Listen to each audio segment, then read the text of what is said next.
اعوذ باللہ من الشیطان الرجیم بسم اللہ الرحمن الرحیم ربی ادخلنی مدخل صدق واخرجنی مخرج صدق وجعل من لدنک سلطانا نصیرا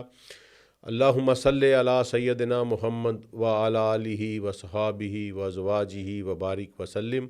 السلام علیکم ورحمۃ اللہ۔ آج ہم اپنا قرآن والا لیسن جو ہے وہ شروع کریں گے۔ پچھلی 4 ویڈیوز ہم نے سیرہ پہ دی ہیں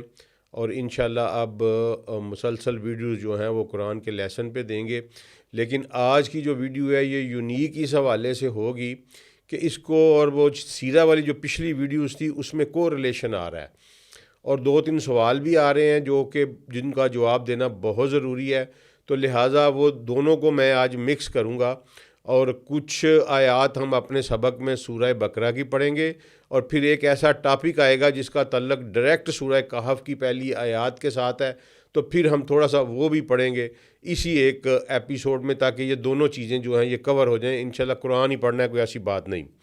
تو اعوذ باللہ من الشیطان الرجیم بسم اللہ الرحمن الرحیم، یہ سورہ بقرہ کی آیت نمبر 113 سے ہم شروع کر رہے ہیں۔ وَقَالَتِ الْيَهُودُ لَيْسَتِ النَّصَارَىٰ عَلَىٰ شَيْءٍ، یہود کہتے ہیں کہ جو نصارہ ہیں وہ کسی چیز کسی حقیقت پر نہیں ہے، یعنی وہ جھوٹے ہیں، ان کے پاس کوئی چیز نہیں ہے۔ وَقَالَتِ النَّصَارَىٰ لَيْسَتِ الْيَهُودُ عَلَىٰ شَيْءٍ، اور نصارہ کہتے ہیں جو یہودی ہیں ان کے پاس کوئی چیز نہیں ہے، یعنی یہ کسی صداقت کے اوپر نہیں ہے۔ وَهُمْ يَتْلُونَ الْكِتَابَ، اور دونوں کے دونوں جو ہیں یہ کتاب کی تلاوت بھی کرتے ہیں، کتاب بھی پڑھتے ہیں، یعنی ان دونوں کو اللہ نے کتاب بھی دی ہوئی ہے، لیکن اس کے باوجود ان کے اختلافات اتنے شدید ہیں کہ یہ کہتے ہیں، جو یہودی ہیں وہ کہتے ہیں کہ نصارہ کوئی چیز نہیں ہے، اور نصارہ جو ہیں وہ کہتے ہیں کہ یہودی کوئی چیز نہیں ہے۔ اب یہاں تھوڑا سا رک کے میں آپ کو بتاتا ہوں کہ یہ یہود و نصارہ یہ ڈیولپ کیسے ہوئے،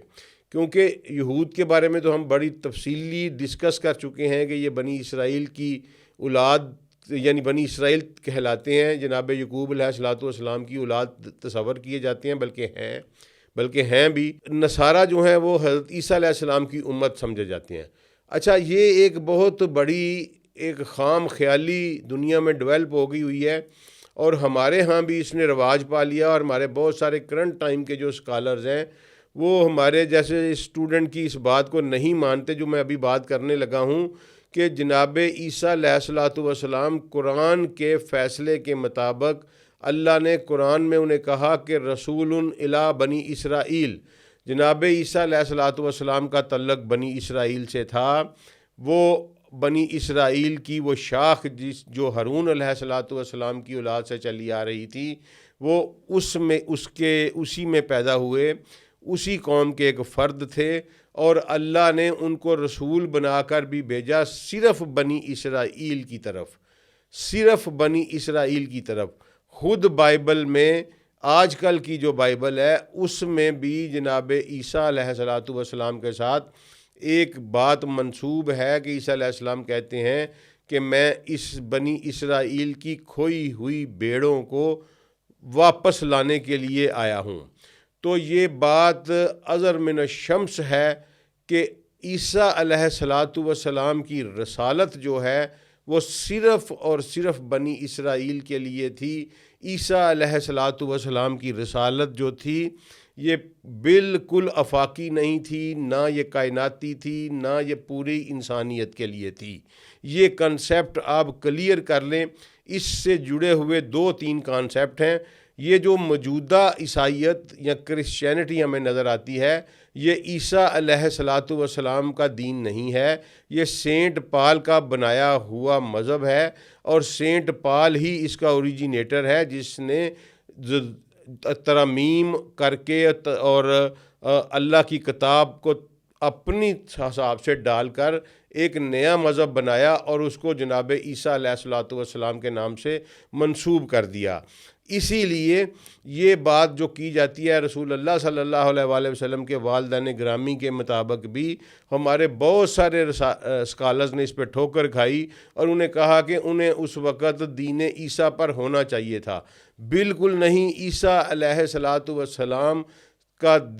رسالت صرف بنی اسرائیل کے لیے تھی، اور عیسیٰ علیہ السلام کی تعلیمات کے مطابق بنی اسرائیل سے باہر ان کی مشن کی تبلیغ کرنا بھی جرم تھا، اور یہ بائبل میں لکھا ہوا ہے۔ بائبل کے مطابق میں آپ کو بتا رہا ہوں کہ عیسیٰ علیہ السلام کا یہ نظریہ تھا کہ میری تعلیمات بنی اسرائیل سے باہر کسی کو نہیں پہنچانی۔ اب یہاں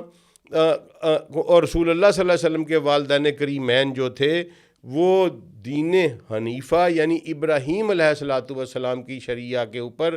ان کی ملت کے اوپر، ان کے دین کے اوپر چلے آ رہے تھے، اور ان کا عیسیٰ علیہ السلام پہ ایمان لانا بالکل ضروری نہیں تھا۔ یہ قطعی غلط بات ہے جو ہمارے بڑے بڑے سکالرز نے اس پہ ٹھوکر کھائی ہے، کیونکہ قرآن کے اگینسٹ ہم انسانوں کی کتابوں پر ریلائنس نہیں کر سکتے۔ میں بار بار آپ سے یہ کہتا ہوں کہ ہم اللہ کی کتاب کو چھوڑ کر انسانوں کی لکھی ہوئی کتابوں کے اوپر ریلائنس کرتے ہیں۔ اللہ نے قرآن میں واضح طور پر یہ بات فرمائی ہے کہ عیسیٰ علیہ السلام کے بارے میں کہ رسول الی بنی اسرائیل۔ اب یہ نصارہ لوگ کون ہیں؟ نصارہ وہ لوگ تھے جو کہ رسول اللہ صلی اللہ علیہ وآلہ وسلم کے زمانہ مبارک تک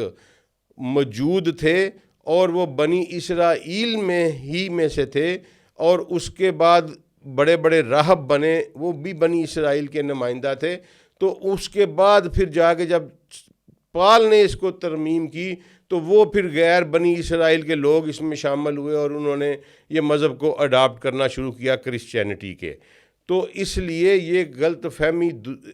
دور کر لیں کہ عیسیٰ علیہ السلام کا موجودہ کرسچینٹی کے ساتھ کوئی تعلق ہے۔ موجودہ جو کرسچینٹی ہے، چاہے وہ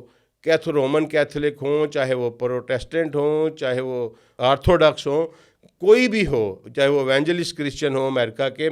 کوئی بھی کرسچینٹی کا جو فرقہ یا طبقہ ہے یا اسکول آف تھاٹ ہے، اس کا جناب عیسیٰ علیہ السلام کے ساتھ کسی قسم کا کوئی تعلق نہیں ہے، کیونکہ عیسیٰ علیہ السلام کی رسالت جو تھی وہ صرف بنی اسرائیل کے لیے تھی، رسول علی بنی اسرائیل تھے۔ تو اس حوالے سے یہ ایک آیت کہہ رہی ہے کہ ان کی آپس میں جو دشمنی ڈیولپ ہوئی وہ بہت زیادہ تھی، اور یہ دشمنی جو ہے یہ 1917 تک چلتی رہی۔ 20ویں صدی میں آ کے یہ دشمنی جو ہے یہ دوستی میں بدلی، اور آج یہ اپنی دوستی کی معراج کے اوپر پہنچی ہوئی ہے، جس کی قرآن نے اپنی ایک آیت میں پیشین گوئی کی تھی کہ یہود و نصارہ آپ تمہارے دوست کبھی بھی یہود و نصارہ کو دوست نہ بناؤ، یہ آپس میں ایک دوسرے کے دوست ہیں۔ یہ آیات جب نازل ہوئیں اس وقت اس طرح کا کوئی ماحول روئے زمین پہ ایگزسٹ نہیں کرتا تھا کہ یہ یہود و نصارہ آپس میں دوست تھے۔ اس لیے وہ جو ڈیلس میں بیٹھے ہوئے نام نہاد آج کا اسکالر جو ہے وہ یہ بات پھیلا رہا ہے کہ قرآن کی جو آیت تھیں وہ اس کے پرائمری لسنرز کے لیے اتری تھیں، اور وہ بنو اسماعیل کے اوپر اتارا گیا تھا، وہی ان کو یہ ایک بہت بڑا جواب ہے کہ یہ آیت جو قرآن کی ہے کہ یہود و نصارہ آپس میں ایک دوسرے کے دوست ہیں، یہ تو کبھی بھی اس وقت رسول اللہ کے دور میں اور اس سے صدیوں بعد تک یہود و نصارہ آپس میں دوست نہیں تھے، یہ دشمن تھے۔ یہ آیت قرآن کی آج کے 20ویں صدی کے بعد جو ڈیولپمنٹ اس روئے زمین پر ہوئی ہیں، یہ آیت اس کے بارے میں اتری ہے کہ یہود و نصارہ آپس میں ایک دوسرے کے دوست ہیں۔ تو اس لیے یہ بالکل باطل نظریہ، قرآن آفاقی ہے اور قیامت تک کے آنے والوں کے لیے نازل ہوا ہے۔ اچھا جی، آگے چلتے ہیں کہ یہودی کہتے ہیں کہ نصارہ کوئی چیز نہیں ہے، اور نصارہ کہتے ہیں کہ یہودی کوئی چیز نہیں ہے، اور یہ دونوں کتاب کی تلاوت کرتے ہیں۔ کذالک قال الذین لا یعلمون مثل قولہم، یہ اسی طرح ہے کہ جس طرح وہ لوگ جو کچھ نہیں جانتے، یعنی جن کے پاس کوئی کتاب نہیں ہے، یعنی کہ مشرکین جو ہیں جن کے پاس کوئی کتاب اور کوئی آسمانی علم نہیں ہے، وہ بھی اسی طرح کہتے ہیں، اور انہی کے مثل یہ قول ہے۔ فاللہ یحکم بینہم یوم القیامہ فیما کانوا فیہ یختلفون، تو اللہ تعالیٰ قیامت والے دن جس چیز میں یہ اختلاف کر رہے ہیں اس میں فیصلہ کر دے گا۔ اب یہاں قیامت کا لفظ آیا ہے، اس کی بھی میں وضاحت کرتا چلوں، یہ آگے قرآن میں بڑی جگہ پہ آنا ہے اور اس کو آپ نے ذہن نشین رکھنا ہے، اس کو بھولنا نہیں ہے۔ ہمارے ہاں اردو میں، اردو گرامر اور اردو ٹرانسلیشن میں قیامت کے ورڈ کو سبسٹیچیوٹ کر دیا گیا ہے عصا کے ساتھ، کہ ہم سمجھتے ہیں کہ قیامت وہ ہے جب زمین و آسمان میں زلزلے آئیں گے، زمین تباہ و برباد کر دی جائے گی، ہموار کر دی جائے گی، اور یہ سارا نظام جو ہے یہ لپیٹ دیا جائے گا، اس کو قیامت کہتے ہیں۔ اور آج بھی جب ہم کوئی بہت بڑا حادثہ ہوتا ہے تو ہم کہتے ہیں قیامت آ گئی۔ قرآن کی زبان یہ نہیں ہے، اللہ کا ارشادات یہ نہیں ہیں، رسول اللہ صلی اللہ علیہ وسلم نے یہ نہیں فرمایا۔ وہ جو واقعہ ہے جس میں زمین ہموار کر دی جائے گی، بہت بڑے بڑے زلزلے آئیں گے، چاند سورج ستارے بجھا دیے جائیں گے، آسمان لپیٹ دیے جائیں گے، اس دن کو اللہ نے یوم الصاح کہہ کر مخاطب کیا ہے۔ رسول اللہ صلی اللہ علیہ وسلم بھی ساری عمر اس کو الصاح کہہ کر مخاطب کرتے رہے۔ قرآن نے اس کو الصاح بھی کہا ہے،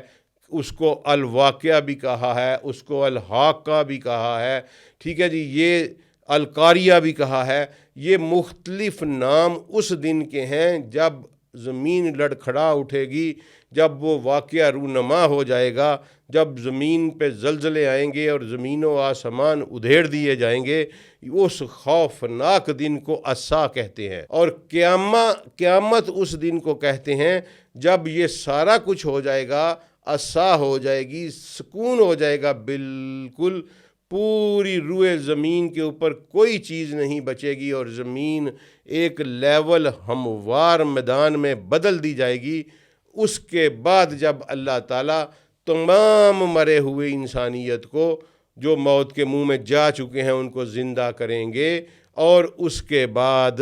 ان کو اٹھائیں گے اور پھر ان کا حساب شروع ہوگا۔ وہ یوم القیامت ہے۔ اس لیے ہمارے ہاں قیامت کو غلط انٹرپریٹ کیا گیا ہے۔ اس کو اب میرے اسٹوڈنٹ، اب میرے جتنے بھی ہیں، میری ان سے گزارش ہے کہ آئندہ آپ نے اس کو دو چیزوں میں کلاسیفائی کر کے رکھنا ہے کہ عصا کیا ہے اور قیامہ کیا ہے، ٹھیک ہے جی، اور آپ کے بہت سارے کانسیپٹ پھر کلیئر ہوتے چلے جائیں گے۔ اچھا جی، اگلی آیت ہے وَمَنْ أَظْلَمُ مِمَّنْ مَنَعَ مَسَاجِدَ اللَّهِ، وہ اس سے بڑا ظالم اور کون ہوگا جو اللہ کی مساجد سے روکتا ہے، اَن يُذْكَرَ فِيهَا اسْمُهُ وَسَعَىٰ فِي خَرَابِهَا، اور اس کی نام کی یاد سے اس کا ذکر کرنے سے بھی روکتا ہے، اور وَسَعَىٰ فِي خَرَابِهَا، اور کوششیں کرتا ہے کہ اس میں خرابی پیدا کرے، ان کو تباہ و برباد کرے۔ أُولَٰئِكَ مَا كَانَ لَهُمْ أَن يَدْخُلُوهَا إِلَّا خَائِفِينَ، یہ لوگ اس قابل ہیں کہ ان عبادت گاہوں میں قدم نہ رکھیں سوائے اس کے کہ وہ اللہ کے سامنے جھکے ہوئے ہوں، اس سے ڈرے ہوئے ہوں۔ لَهُمْ فی دنیا خزی، ان کے لیے دنیا میں بھی ذلالت ہے، ذلت ہے۔ لَهُمْ فِي الْآخِرَةِ عَذَابٌ عَظِيمٌ، اور ان کے لیے آخرت میں بھی بہت بڑا عذاب ہے۔ یہ اللہ تعالیٰ کی یہ جو آیت ہے یہ واضح طور پر اس واقعے کی طرف اشارہ کر رہی ہے کہ جب مشرکین مکہ رسول اللہ صلی اللہ علیہ وآلہ وسلم کو مسجد الحرام میں نماز پڑھنے سے روکا کرتے تھے اور ان کو طرح طرح کی رکاوٹیں کھڑی کیا کرتے تھے، تو اس کو اللہ تعالیٰ نے بیان کیا ہے کہ اس سے بڑا روئے زمین پہ سب سے بڑا ظالم وہ ہے جو اللہ کی مساجد میں لوگوں کو داخل ہونے سے روکتا ہے اور وہاں اللہ کے ذکر سے منع کرتا ہے، اور ان کو خراب کرنے کے لیے ان کے نظام کو درم برم کرنے کی جو ہے وہ کوشش کرتا ہے۔ تو ان کے لیے اللہ نے کہا ہے کہ یہ اس دنیا میں بھی ذلت ہے اور آخرت میں بھی بہت بڑا عذاب ہے۔ تو اگلی آیت پہ وَلِلَّهِ الْمَشْرِقُ وَالْمَغْرِبُ فَأَيْنَمَا تُوَلُّوا فَثَمَّ وَجْهُ اللَّهِ إِنَّ اللَّهَ وَاسِعٌ عَلِيمٌ، اور مشرق و مغرب سب اللہ کے ہیں۔ میں نے مشارق اور مغارب کے اوپر آپ کو بڑی ڈیٹیل کے ساتھ ایک ویڈیو کی ہوئی ہے۔ اس آیت کو سمجھنے کے لیے دوبارہ آپ دیکھنا چاہتے ہیں تو to east and to west کے نام پہ میرے چینل پہ ویڈیو پڑی ہوئی ہے، وہ ضرور دیکھیے گا۔ تو اللہ کہہ رہے ہیں کہ مشرق اور مغرب سب اللہ کے ہیں، اور جس طرف بھی تم رخ کرو اللہ کا رخ اسی طرف ہے، اللہ بڑی وسعت والا ہے اور سب کچھ جاننے والا ہے۔ یعنی اس میں یہ بالکل وہ جو انہوں نے تانا زنی جب کی لوگوں نے کہ رسول اللہ صلی اللہ علیہ وآلہ وسلم نے جب کعبہ کو سامنے رکھ کے نماز پڑھنا شروع کی مکہ میں، تو رسول اللہ صلی اللہ علیہ وسلم اس طرح کعبہ کے سامنے کھڑے ہوتے تھے کہ وہ کعبہ بھی ان کے سامنے ہوتا تھا اور اسی سمت میں آگے جا کے بیت المقدس بھی ان کے سامنے ہوتا تھا۔ لیکن یہاں لوگوں نے جب تان زنی کی تو انہوں نے کہا کہ آپ ہمارے قبلے کی طرف منہ ہی کر رہے ہیں، یہودیوں نے کہا آپ ہمارے قبلے کی طرف منہ کر رہے ہیں۔ تو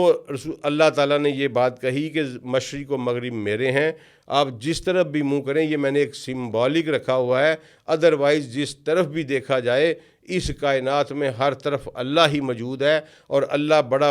وسیع ہے، یعنی بہت زیادہ وسعت رکھتا ہے۔ اور علیم کا میں نے آپ کو مطلب بتا چکا ہوں کہ ازل سے پہلے سے لے کر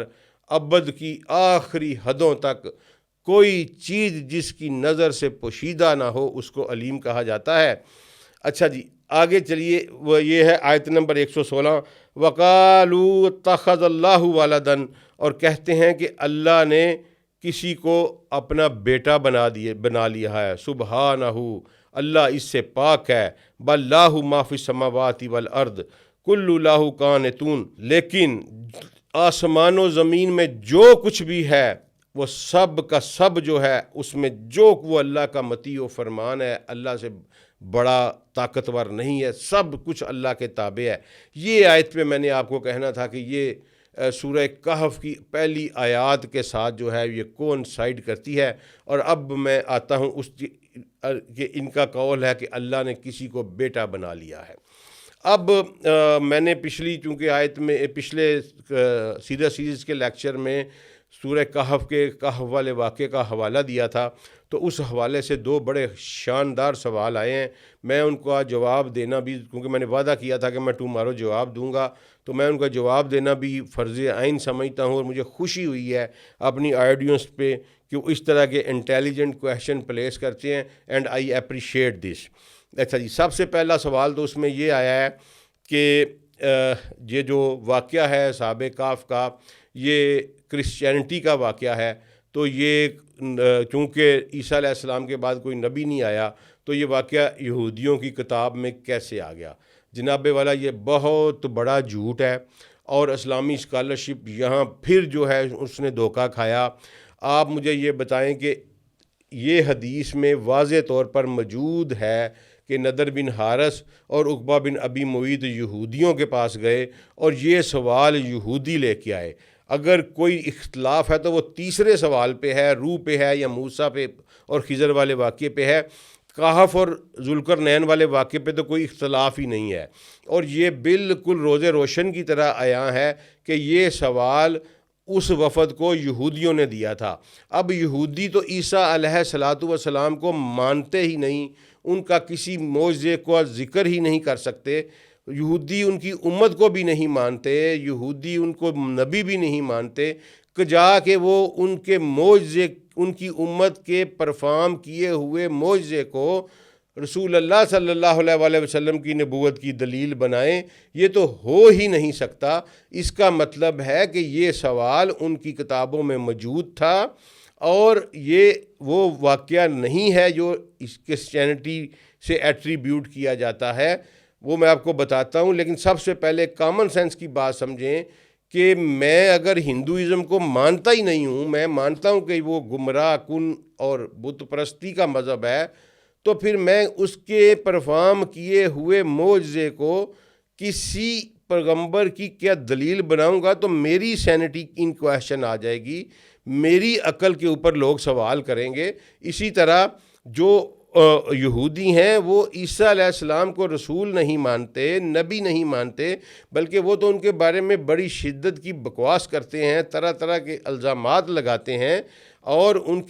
کی تقدیس کے اوپر بھی حرف اٹھاتے ہیں، ان کی ماں کی تقدیس کے اوپر بھی حرف اٹھاتے ہیں۔ وہ ان کی امت سے کی طرف سے کیے جانے والا یا ان کی امت پہ پرفارم ہونے والے کسی معجزے کو نبی و آخر الزمان کی نبوت کی دلیل کیوں بنائیں گے؟ یہ کامن سینس کی بات ہے، یہ ہو ہی نہیں سکتا۔ یہ کیوں ہوا میں آپ کو بتاتا ہوں کہ یہ واقعہ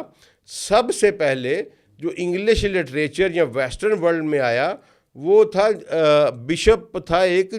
سیریا کا جیکب. اس نے 5ویں صدی میں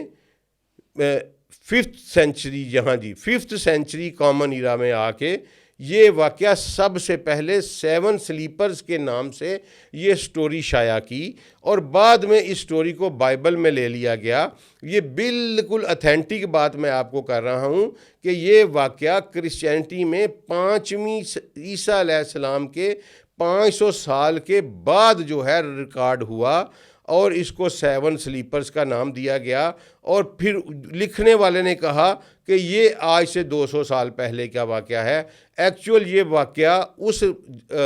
جو بشپ تھا جو وہ راہب تھا آپ کہہ لیں, اس راہب نے اسرائیلیات کی کسی کتاب سے چرایا اور پھر اس کو ایٹریبیوٹ کر دیا اپنے عیسیٰ علیہ السلام کے کسی ماننے والوں کے نام کے اوپر. ادروائز یہودی یہ سوال, اگر یہ واقعہ یہودیوں کی کتاب میں نہ ہوتا اور یہودیوں کا اس سے کوئی تعلق نہ ہوتا تو یہودی اس کو کبھی بھی سمجھ لیں کہ لٹمس ٹیسٹ نہ بناتے نبی و آخر الزمان صلی اللہ علیہ وآلہ وسلم کی شناخت کے لیے. یہ بالکل کامن سینس کے خلاف ہے. اور کرسچینٹی میں بھی یہ واقعہ پہلے دن سے نہیں تھا. یہ واقعہ سٹوری آف 7 سلیپرز کے نام پہ آپ اس کی ریسرچ کر کے دیکھ لیں کہ سب سے پہلے سٹوری آف 7 سلیپر کس نے لکھی تو آپ کو بشپ جیکب کا نام ہی ملے گا. سب سے پہلے اس نے لکھی یہ سٹوری اور اسی نے بیان کی. تو یہ بالکل غلط کانسیپٹ ہے. یہ واقعہ بہت پہلے کا ہے. یہ غالباً کہیں اسی دور کا ہے جس دور میں ذوالقرنین وغیرہ کے واقعات ہوئے ہیں. یہ میری ایک اندازہ ہے. اور سٹوری آف 7 سلیپرز کو بھی دیکھیں, اللہ تعالیٰ نے اس کو سورہ کہف میں کیٹاگوریکل ڈینائی کیا ہے اور یہ کہا ہے کہ کچھ کہتے ہیں وہ 7 تھے اور 8واں ان کا کتا تھا, کچھ کہتے ہیں وہ 8 سے 9واں ان کا کتا تھا. اور پھر رسول اللہ صلی اللہ علیہ وآلہ وسلم کو منع کیا گیا کہ آپ ان کے ساتھ ان کی تعداد کے بارے میں بحث نہ کریں. اللہ بہتر جانتا ہے کہ وہ کتنے تھے. 7 سلیپرز کو کیٹاگوریکل رد کیا اسلام نے. اس لیے قرآن نے, اس لیے سٹوری آف 7 سلیپرز کا اس کے ساتھ کوئی تعلق نہیں. صحابہ کہف والے واقعے وہ ایک کنکاکٹڈ سٹوری ہے اور شاید وہ اسرائیلی روایات سے اس بشپ نے اٹھا کے اس راہب, وہ راہب ہی تھا تب, اس راہب نے اٹھا کے تو ادھر ڈالی ہے اور اس کو اس کے ساتھ ایٹریبیوٹ کیا ہے. اچھا, ایک تو یہ بات بالکل کیٹاگوریکل ہے کہ اگر یہ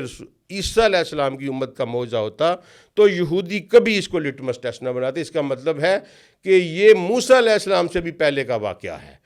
یہ جو اصحاب کہف والا ہے یہ بالکل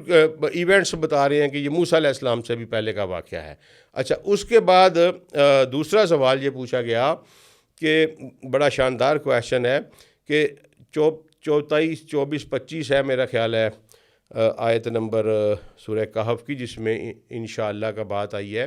تو وہ پوچھنے والے نے یہ پوچھا ہوا تھا کہ آپ اس کی وضاحت فرمائیں کہ پھر اللہ نے یہ کیوں کہا کہ آپ کسی کام کرنے سے پہلے انشاءاللہ کہہ لیا کریں.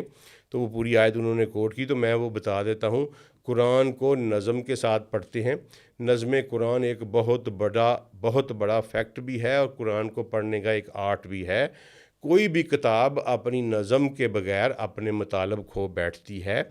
آپ کسی بھی کتاب کی ترتیب بدل دیں تو وہ کتاب اپنے اصل میننگ کو کھو بیٹھتی ہے. اسی طرح آپ کسی بھی کتاب کا ربط توڑ دیں تو وہ اپنا میسیج کنوے نہیں کر پاتی. بالکل قطعی طور پر وہ اپنا میسیج کنوے نہیں کر پاتی. اور اگر آپ قرآن کو پڑھیں تو آپ اس کے نظم کو ملحوظ خاطر رکھا کریں. ایک آیت کو کاٹیں تو کسی بات کا کہاں, میری ایک ساری تقریر میں سے آپ ایک بات کو کاٹ کے کوئی مطلب بنا سکتے ہیں. قرآن کے ساتھ قرآن کو پڑھنے کا میں آپ کو تھوڑا سا میرا مطلب ایک گائیڈ کر رہا ہوں یا ٹیکنیک بتا رہا ہوں کہ قرآن کو اس کے نظم کے ساتھ پڑھتے ہیں۔ یہ جو انشاءاللہ کہا گیا اور رسول اللہ صلی اللہ علیہ وسلم کو کہا گیا کہ آپ کبھی بھی کوئی کام کرنے کا ارادہ کریں تو یہ نہ کہا کریں کہ میں کل کروں گا، سوائے اس کے کہ آپ اللہ چاہے یہ کہہ لیں، یعنی انشاءاللہ کہہ لیں، اس کا مطلب یہی ہوا۔ تو یہ کیوں کہا گیا؟ اس سے اوپر والی آیات اگر آپ پڑھیں تو اصل میں یہ اس لیے کہا گیا کہ جب رسول اللہ صلی اللہ علیہ وآلہ وسلم کے سامنے یہ سارا منظر پیش کر دیا گیا اور رسول اللہ نے ایک ایک چیز کی وضاحت کر دی غار والوں کی، تو اسی مجمع میں بحث شروع ہو گئی کہ یہ 7 تھے، یہ 8 تھے، یہ 9 تھے، اور ساتھ ساتھ یہ بحث بھی شروع ہو گئی کہ وہ کتنے سال رہے، 200 سال رہے، 300 سال رہے۔ تو اس پہ رسول اللہ صلی اللہ علیہ وسلم کو جو بحث میں جب رسول اللہ صلی اللہ علیہ وسلم سے پوچھا گیا تو رسول اللہ نے فرمایا کہ میں تمہیں کل یہ بتاؤں گا کہ وہ کتنے تھے۔ ٹھیک ہے، یہ بالکل قرآن بیان کر رہا ہے، یہ بات بالکل قرآن بیان کر رہا ہے۔ تو اللہ نے کہا کہ آپ ایک تو یہ نہ کہیں کہ ان کو کل بتائیں گے، دوسرا آپ اس معاملے میں ان سے نہ بحث کریں۔ اسی وقت اللہ نے یہ آیت اتاری کہ آپ بالکل یہ بات نہ کریں کہ جی میں آپ کو کل بتاؤں گا، اور دوسرا جب آپ کل کہنا ہو تو آپ، یہ رسول اللہ صلی اللہ علیہ وسلم کی ٹریننگ کا ایک حصہ تھا جو مسلسل چلتی رہتی تھی جناب خالق کائنات کی طرف سے اپنے رسول صلی اللہ علیہ وآلہ وسلم کو ہدایت اور رشد کی پروسیس کبھی بھی نہیں رکا، وہ مسلسل چلتا رہتا تھا۔ تو اس وقت اللہ تعالیٰ نے جناب رسول مقبول صلی اللہ علیہ وآلہ وسلم کو اس سے روکا کہ آپ اس بحث میں نہ پڑیں کہ وہ کتنے تھے، اور ان لوگوں کے ساتھ کسی قسم کی کوئی بات اس طرح کی نہ کریں، بلکہ کہیں کہ میرا اللہ بہتر جانتا ہے وہ کتنے تھے۔ اسی طرح اللہ نے پھر بتا دیا کہ وہ 309 سال وہاں زندہ رہے، 300 + 9 کر لیں، یعنی اگر آپ کیلکولیٹ کریں تو شمسی لحاظ سے سولر جو کیلنڈر ہے اس کے مطابق 300 year are equal to lunar 309۔ Quran is so precise, یعنی اگر قرآن نے واضح کر دیا کہ اگر تم شمسی کیلنڈر پہ چلو گے، سورج کے کیلنڈر پہ چلو گے تو وہ 300 سال رہے، اور اگر تم لونر کیلنڈر چاند کے کیلنڈر پر چلو گے تو وہ 309 سال رہے۔ تو یہ آپ آج بھی کیلکولیٹ کر لیں، 300 solar year are equal to 309 lunar years. تو یہ اللہ نے بتا کے کہا کہ فردر اللہ مدت بھی بہتر جانتا ہے، آپ ان کے ساتھ اس معاملات میں بحث نہ کریں۔ انہوں نے آپ سے پوچھا تھا، ہم نے آپ کو دکھا کے بتا دیا، ان کے ایک ایک سوال کا جواب دے دیا۔ اب اس طرح کی باتوں میں یہ الجھے ہیں تو الجھتے رہیں۔ ٹھیک ہے، یہ تو جواب ہو گیا۔ اب میں نے کیوں کہا کہ میرا آج کا لیسن، کیونکہ ہم نے یہ ایک آیت پڑھی جس میں اللہ نے کہا کہ یہ کہتے ہیں کہ میں نے ایک بیٹا بنا لیا ہے، سبحانہ، اللہ اس سے پاک ہے۔ اب اس کو اب تھوڑا سا تھوڑی اور ڈیٹیل میں جانا پڑے گا، تو اس کو ہم انشاءاللہ اگلی ایپیسوڈ میں لے جاتے ہیں، تاکہ میں آپ کو یہ پورا میکینزم سمجھا دوں کہ اللہ کا بیٹا کیا چیز ہے اور یہ کیوں کوریلیٹ کرتا ہے سورہ کہف سے یہ آیت جو ہے۔ تو آگے بیات کریں گے۔ السلام علیکم ورحمۃ اللہ۔